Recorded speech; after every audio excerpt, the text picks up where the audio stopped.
We are live. Welcome to Real Chill Conversations. We have Nat in the building. What's up, Natalie? What's going on, y'all? Y'all feeling all right today? Yes. Good, good. I love your top. That's cute. Thank you. Yes. We have a guest today, and we have Mr. West here with us, joining us on Real Chill Conversations tonight. Woo. And we also have Edwina in the building. She will be joining us shortly. How are you doing today, Mr. West?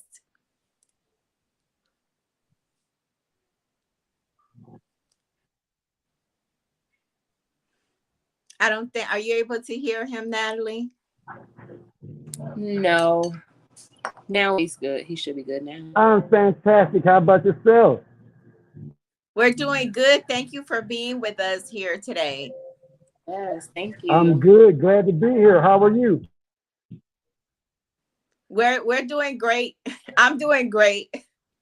You can't hear me? Yes, we can No hear you one can hear now. me? We can hear you.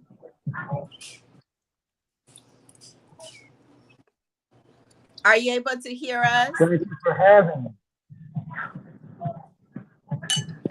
Thank you for having me, guys. You're welcome. Thank you for being here. And guys, today we're talking about Awesome. the judicial system, and we're also talking about regaining life in society. And we Okay. have Mr. West here today to tell us his story Awesome. and how did he was able to overcome these challenges Yep, that I hear you are fine. very challenging. So, Mr. West, you got the floor. Give everybody a little something about you.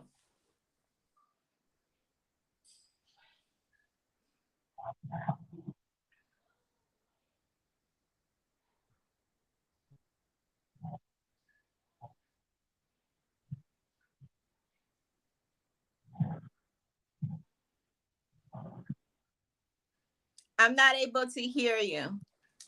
I'm sorry, you guys. I believe we're having some audio issues. Please bear with us. Okay. Are you still there with us? Okay. Do I sound better? Yes, you sound better now. Yep, I'm here. You can hear me? Yes, we can hear you. Okay. Okay, cool. So yeah, guys, a little bit about me. Bad decisions at an early led me to prison and led me to deal with the judicial system. And those same things, the decisions I made is still prevalent in our communities right now. Like the same decisions I made 20 some years ago, there are people who still going through that now. And the question is why? Why is it that in our community is so many of us falling victim to be herded into the judicial system? And that's what we really need to talk about, because that's the basis of it. It's by design. Understand we're responsible for our choices and the decisions we make, but also it is by design as well.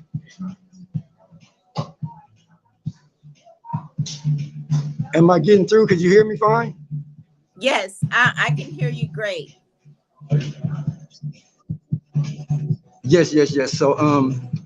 So in the judicial system, there's prejudices, certain prejudices take place, and that's what we're trying to work on. You know what I mean? We're trying to fix that to where a person can be held accountable for their actions, but not lost in that system, basically, because people get lost in that system,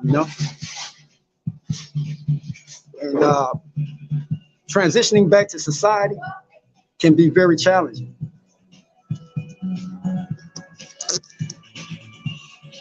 And Mr. West, since you're here, So I do that's have why a. I was ma'am. I'm sorry. Go ahead. Go ahead. You got the floor. Yeah, so that's why I'm so glad to participate in this right here, because it's something that needs to be said in preventative measures. If we can prevent this from happening, then we're making some ground. And hopefully We can do that here today. It's a discussion that needs to be had.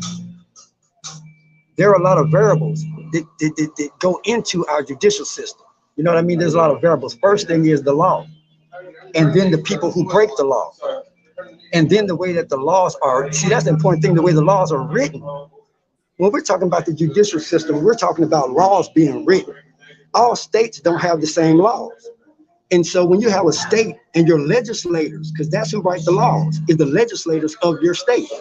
Alabama has 105 legislators. Okay? The legislators come from the population of that state. In Alabama, there's 105 legislators.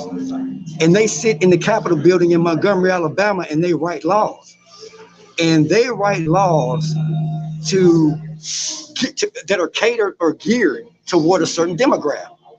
The people we vote for write our laws. The same laws we end up getting sentenced up under when we break the law. We need a more melting pot of legislators in Alabama. You know, I don't see no Hispanics. I don't see no Hispanics. I don't see no blacks. I don't see a melting pot of legislators who write the laws in Alabama.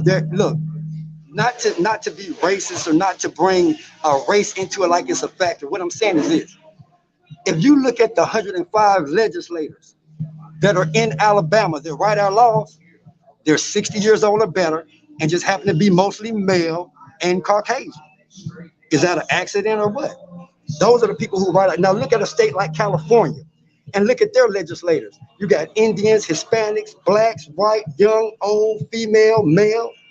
And we need these different inputs to make the laws fair. In Alabama, you don't got that. 105 legislators, they're 60 years old and mostly white male. Yeah, that And makes it they pretty write our laws. biased. It just makes it biased. I mean, you can't expect a group of people to know how another group of people works if they're not sharing any life experiences and they don't have anything in common besides the fact that they're American.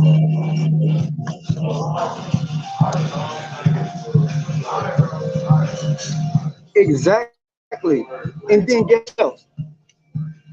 Who are we to blame? I mean, who are we to blame? Okay, look, if those people are 65 years old, white males, white females, the mentality that they have when they go in with that job, with that position, keep in mind, we're electing them, we're putting them in there, and they're writing the laws. Can we really be mad at them? Because guess what? A 65-year-old person has a different outlook than somebody 35. So when they sit there and write the laws from a 60-year-old perspective, the laws are going to look different versus a 35-year-old Latino woman writing the laws. So when we look at the laws and we see how they're writing them, we know who's doing it. We can't be mad at them. If they're 65 years old now, they were born in the 60s. Growing up in the 60s as a white American, you know what that looked like. So we really can't blame them. We got to blame ourselves because we keep electing them and putting them in that position to write those laws. Okay, I totally agree with you on that. And go ahead, Edwina. I'm sorry. I was going to say, Mr. West, why do you feel like we keep electing them? Why do you feel like the African American community is not going out there and voting for other people? What I feel like the African American community is doing what versus other? Still electing the 65-year-old Republican. Why do you feel like they're doing that? Like, Oh, should it be okay. a change in the system, or the African American community is not going out there and voting like they should? You know, people say they want change, they speak they want change, but we have to take it back and go out there and vote. Like our ancestors stood in the line for 5 hours to vote, to be turned down, but at least they want to go vote. Nowadays, the generation, they don't want to vote. They want to complain, but they don't want to change it and vote. You see what I mean? I feel like sometimes we don't have the I options. do, Like and I'm there's just no other option. Like if those are the only people we have to vote for, we can't just elect anybody. We have to elect the people that are on the ballot. And most of the times the people on the ballot are bullshit. So it's kind of like we don't have any options. So what else are we going to do? Either not vote or just vote for the same people that we keep putting in. Natalie, that is so true. But I think some people are scared to get outside that line to actually vote for other people. Like Yang, you remember how Dominique, we were trying to advocate for him, people to vote for him. But I think just because he wasn't that typical white American, people were afraid to vote for him.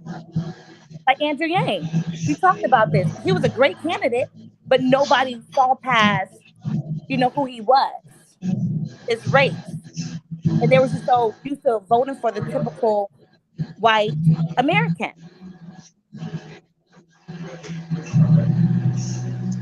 Yeah, that. that's true. I mean, you know what? You guys really hit some valid points, really. And it is this. Okay, so you got this thing, like you said, our ancestors, they stood in line to get the voting to be able to vote, right? They did all of that. Now, here's the thing: they make it so they strip so many African Americans of the right to vote. Let's talk about it. They strip them of a right to vote by locking them up and taking your right to vote away. Not only that, not only that, once the Bush did what they did with that one election and stole the election, a lot of people lost faith in the whole political system. People don't believe in it no more. Back in the days, like you said, our people would stand in the line for 5 hours to vote. They believed in it. Well, after that Bush scandal, when they stole that election, everybody lost faith in the voting system. Hey, we was already being blackballed out of it, okay, by again not having anybody running a candidate that looked like us. Then they incarcerate us and take the voting rights away. Then they leave a bad taste in your mouth with the scandal with Bush, how they stole the election. Now people ain't caring about standing in the line for 5 hours to vote for somebody because they lost faith in the whole political process. Mr. West, And I we see it need more both people on ways. the I ballot. see it both sides. I see it as where you're coming from, that we don't have the right candidates to vote. But then we have the other side where there's just some people that just they don't want to vote. They're like, even with the last election between Trump and Biden, you know, we voted for Biden because we didn't want to deal with Trump and his smart mouth. And now that we voted for Biden, look what we're into now. Like, groceries are high, gas is high. We thought that he was going to help us out and give us more funding to help us, but he hasn't. So it's like, who do you choose? That you are so right, Edwina. You see, we could have just stuck with Trump and dealt with his mouth, you know. But now we're in more debt. We're having more issues with the economy. People's businesses are failing, because people didn't go out there and vote. They just didn't want to vote. So really, we have to pick from the lesser of two evils. When we got a Republican or a Democrat in there and we want to pick one of them, we're picking the lesser of two evils. Because basically, Republican, Democrat, whatever, they have the same agenda. They all got the same agenda. So we got two to pick from, or whoever's on the ballot, but they all have the same agenda. So no matter who we pick, we're Right. still losing. Right. That is true. That is so true. Look, ladies, I gotta share this, and I'm so glad you ladies are here. I gotta share this. I gotta keep it real. All right. For instance, our vice president, awesome lady. I commend her. Everything she's doing, big up. I ain't got a hater bone in my body, but I'll speak facts. In the state of California, nobody likes her. When she was a DA, a district attorney, you know how many black people she sent to death, bro? See, don't nobody like that lady for real. But people don't know about her history. You talk to somebody in California and ask about our vice president, they're gonna say she's the worst of the worst. When she was a DA in Cali, she put a lot of people to death. Okay, so it's the lesser of two evils. Exactly. That is so true, Mr. West. And most people actually voted for her because she was the African American woman. That's the only reason why. They didn't look at her history. They looked at it as, oh my God, she's going to be the first African American vice president. Let's vote for her. So they controlling the narrative. Now, to answer your question, what do we do about it? When we're faced with the lesser of two evils, what do? We have to figure out a way to control the narrative. Exactly what you guys are doing right now, informing people, putting the information out there. Let people ask questions and get answers that make sense. Man, people are tired of getting stuff that don't make no sense. Just like you said, look at the gas, look at the food. Here's Biden. See, it don't make sense.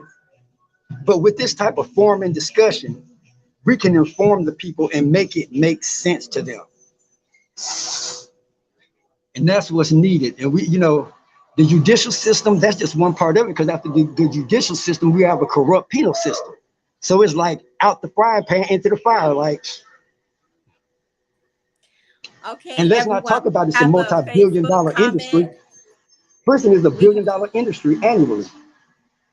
we have a Facebook comment here that says, and we all can't say that Trump didn't bring in money, kept gas down, no inflation.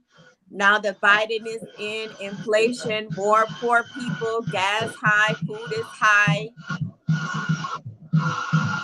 That's true, Dominique, whoever said that Mr. West, could you question. please mute yourself?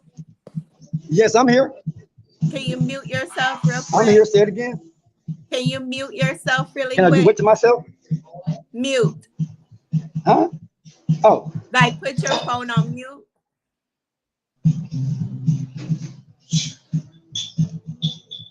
It's okay. Thank you. Go ahead, Edwina. I was going to say that is absolutely true, Dominique. Um, you know, personal opinion, I feel like Biden said certain things when he was campaigning to get the African American community vote, because that was the big vote, was the African American community. Once he got it, it went totally left. Everything that he has promised anybody, he has not kept. It's only been focused on him and what is he needs for his own party. Nothing has helped us. It has brought us absolutely down. So whoever just made that comment, they're absolutely right. Trump, yeah, he was a handful. He had his issues, but gas prices was not like this. Food was not high like this. And he kept it real. We may not like how he said it to us, but he has always kept it real with us. What you got to say about that, Mr. West? I'd like to hear what you think about that. what I have to say about that? What I have to say about that is this. Look, they're fall guys, right? And Trump did all that stuff. You said he did that. But here's the thing. Who's the puppet master pulling the strings? And here's the thing. We don't know what all kind of underhand deals he made, right, to get that done. It's a lot we don't know. So I mean, really, by me knowing politics as well as I do, like I say again, it's a lesser of two evils. You can vote for who you want to. You still trapped because they all have an agenda, Democrat or Republican. Check this out. 45, 48 presidents, however many we had, all of them are members of Skull and Bones.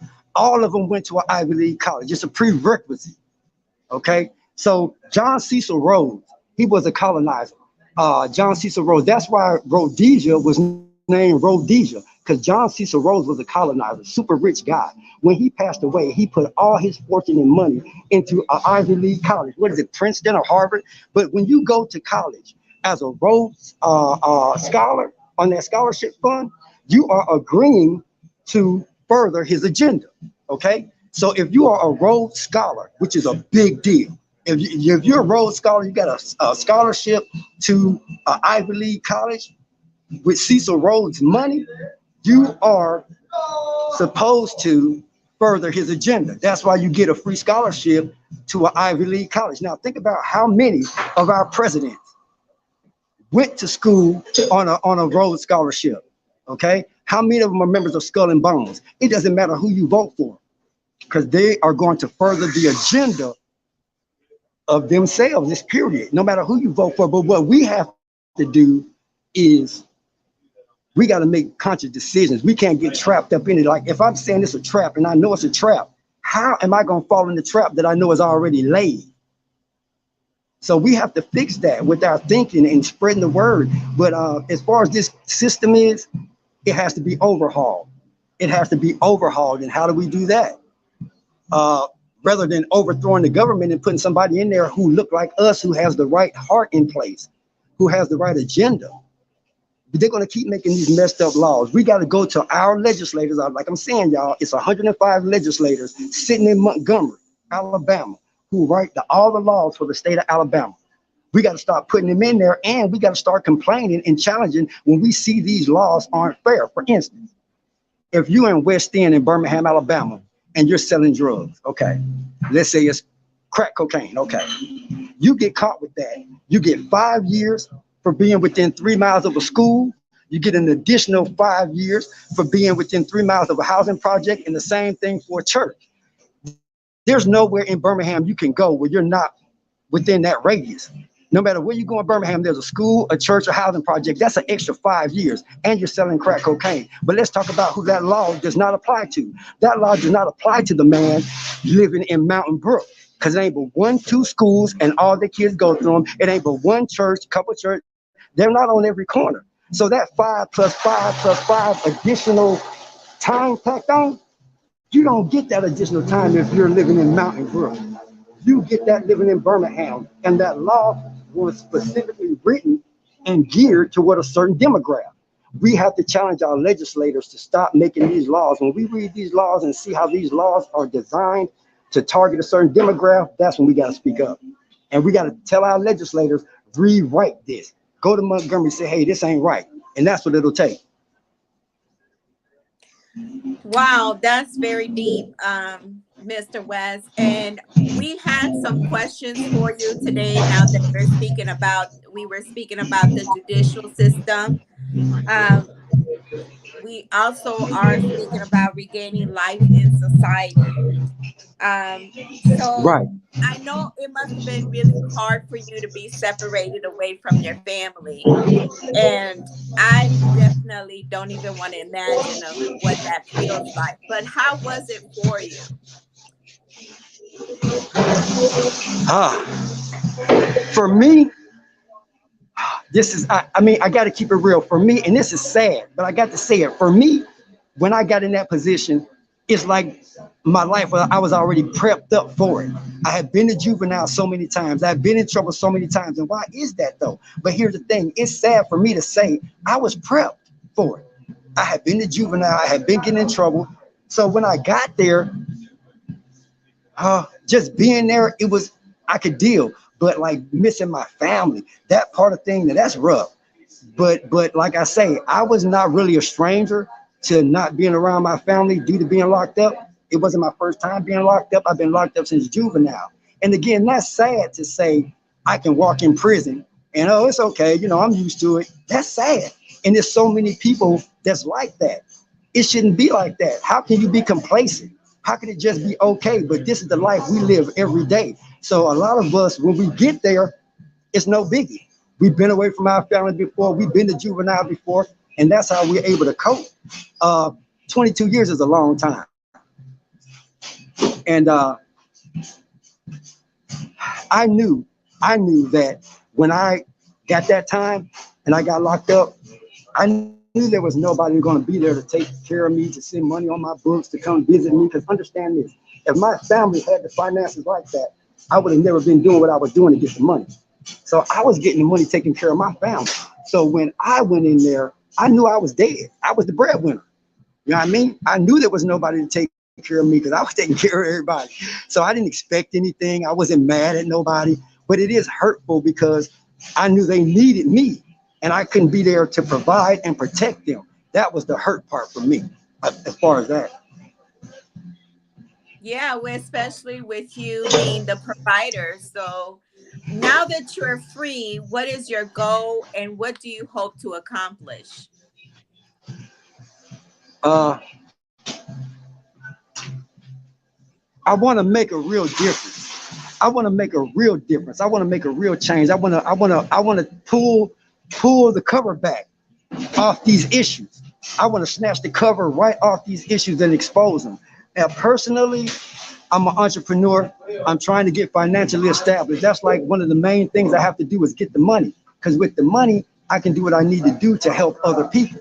You know, so I'm trying to always stay positive, create a legacy, a fortune. I'm trying to help people. I'm on selflessness. My every move is about selflessness. So I just want to help others, man. I don't want to see nobody going down the road I went on just by simply being misinformed. Like, we can fix that. So now that I'm out, I work super hard. I work hard. And I try to, how could I say it? I try to bring the old stuff back, the stuff that I was raised up with, like my grandparents gave me. A lot of these youth don't have that. And even though I didn't listen to it, it was still good knowledge. And I need to bring that back because my thing is saving somebody and helping somebody. You know what I mean? So now that I'm out, I'm trying to get the money, man, and use the money to help other people.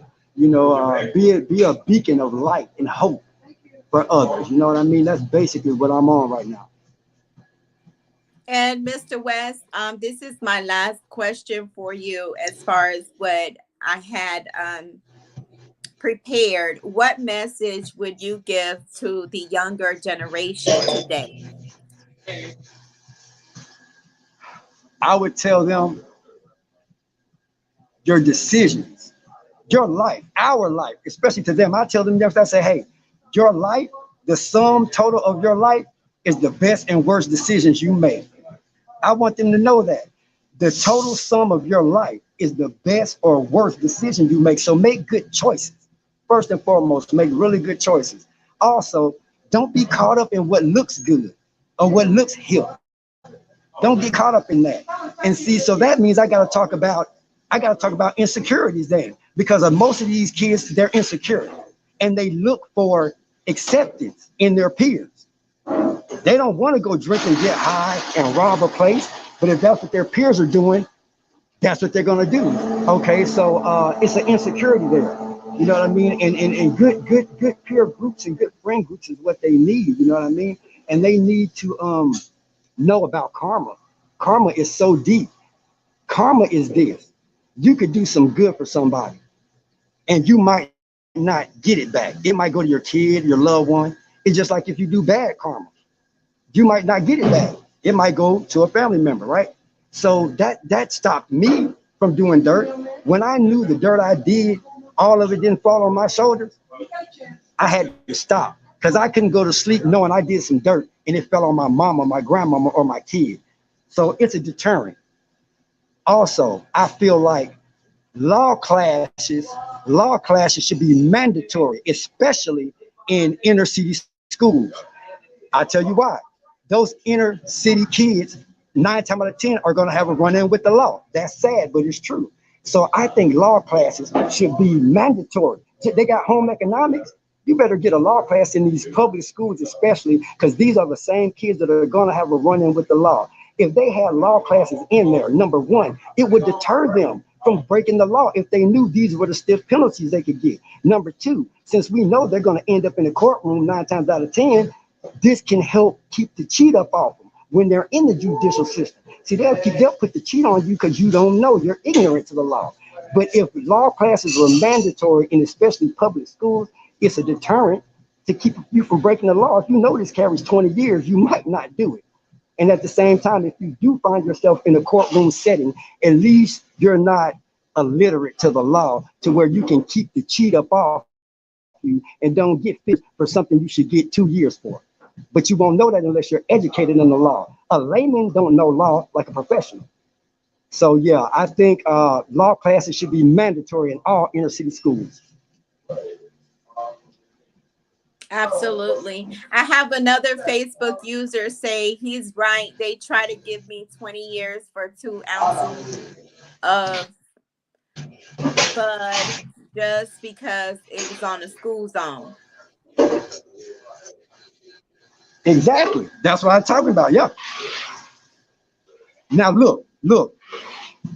Like I said again, if you go to Mountain Brook in Birmingham, Alabama, they got an elementary school, a junior high school, and a high school. All their kids go there. It ain't no school on every corner over there. It ain't no housing projects at all in Mountain Brook. So that means that law don't even apply to them, you know? Right. So that's 5 years they don't gotta worry about. Another 5 year, but see, it's targeted. Laws, they writing these laws targeted at a certain demographic, and that's the bad part. So you could be in Mountain Brook doing the same thing I'm doing, you get 6 years because you don't got those add-ons. Me, where I'm doing it at, I get add-on. I got 20-some years, and this guy got 5 years. But it's written that way. There's not a doggone housing project in Mountain Brook. So them 5 years, they don't even got to worry about where are the housing projects located at.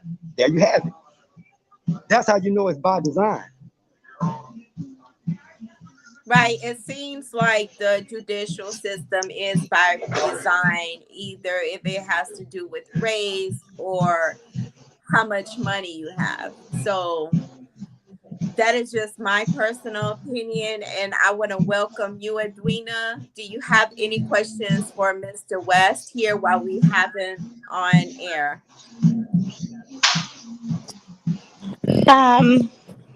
I do, and I was listening, and I don't want to offend anybody by what I'm about to say. I'm trying to be mindful as well. But Mr. West, we know the Yes, system ma'am. is already messed up. We know that it's corrupt. If you know it's wrong to steal, why steal? If you know it's wrong to sell drugs, why put yourself in the situation to do it instead of maybe thinking outside the box and say, you know what, I saw my dad do this, or I see my friends do this. Let me try to switch it up and maybe go to a community college or maybe get a job. Because I don't know anything about that. That's where I'm trying to come from. Like from my point of view, it just seems like why put yourself in a situation for them to do it to you, to put you in jail. And like I said, I'm not trying to offend anybody, but it's like, Oh to me, it's no, like, no. I mean, you're it's like, good. It makes if sense. you know not to steal, why steal? I can shine a little light on that, and I totally appreciate what you're saying. I appreciate it. I love it. And yeah. So here's the thing. All right. You come up one certain way. This is what you know. Sometimes it's hard to break that cycle.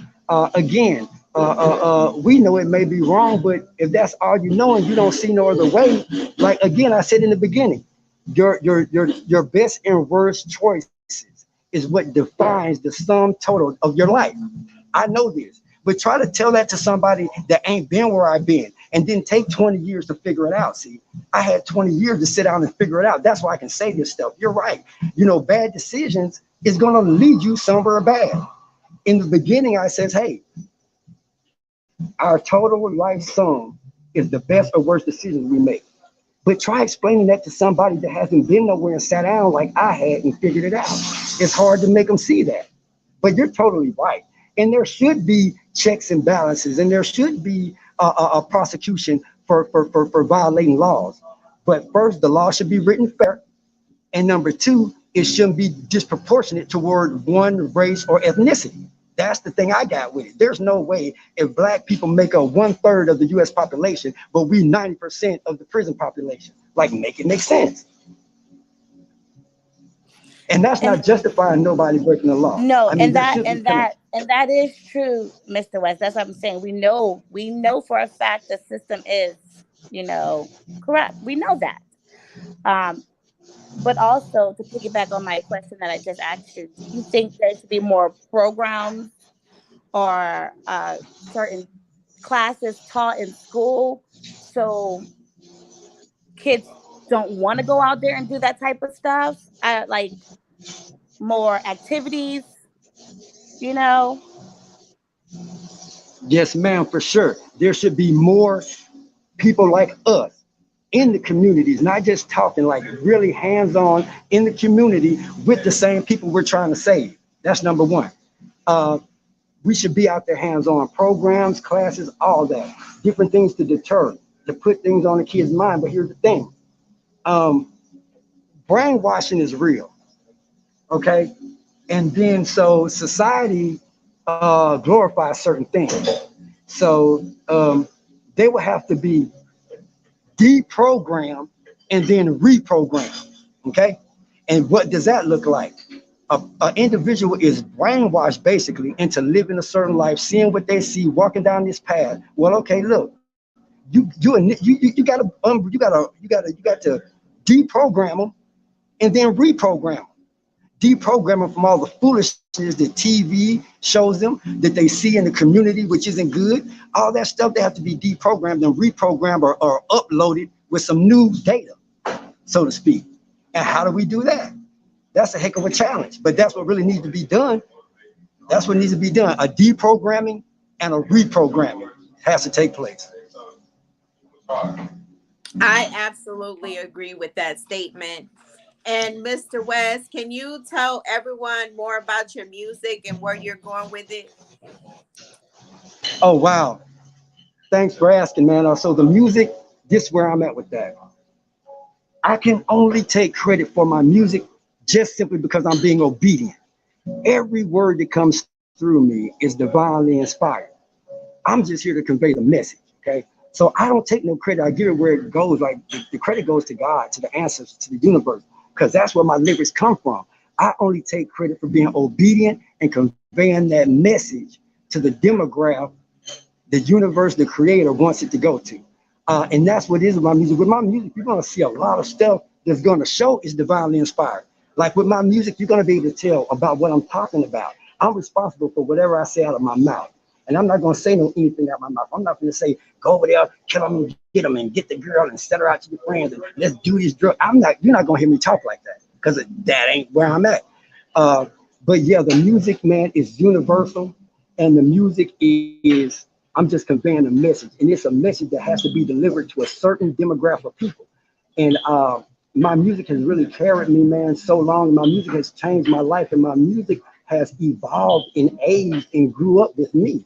I started rapping when I was 12 years old. I'll be 50 in July. So my music is alive. It's a living thing. It takes form. It has actually grew up with me through all these years.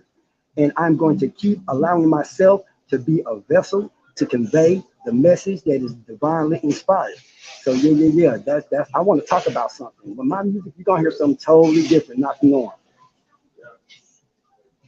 And Mr. West, 22 years, just going back, 22 years in prison is a very, very, very long time.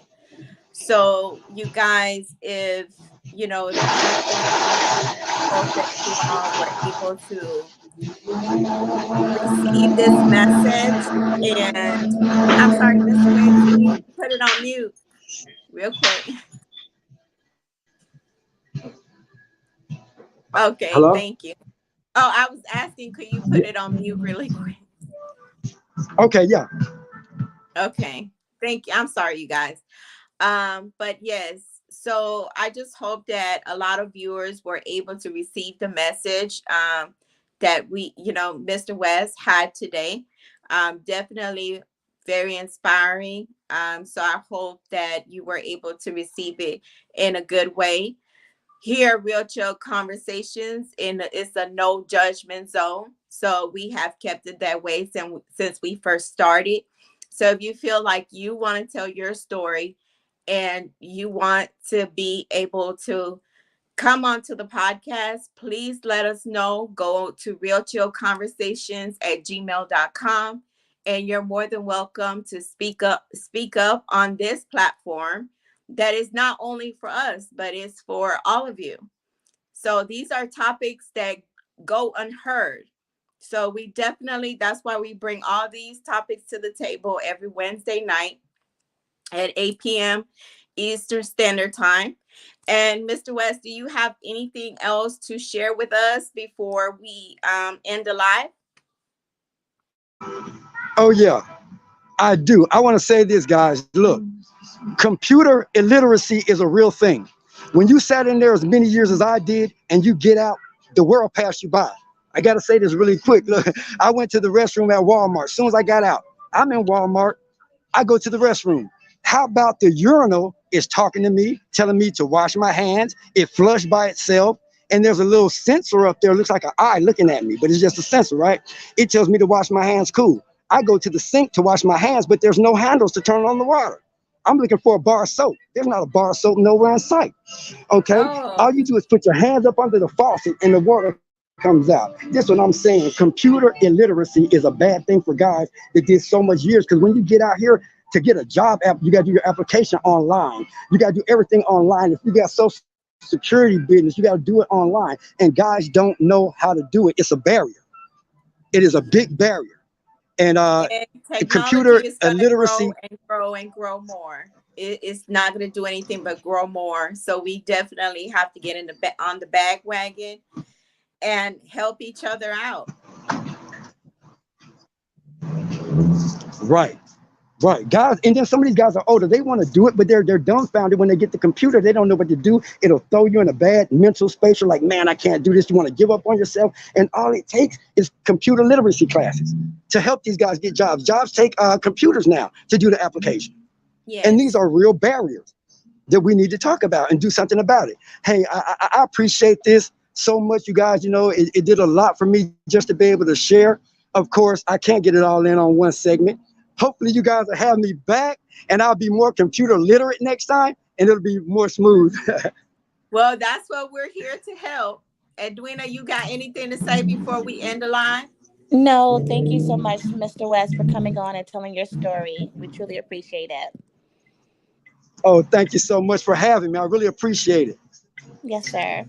Thank you so much, y'all, and we'll see you next Wednesday. Remember to tune in at 8 p.m. Eastern Standard Time. Thank you, Mr. West. Awesome. You're welcome. Thank you.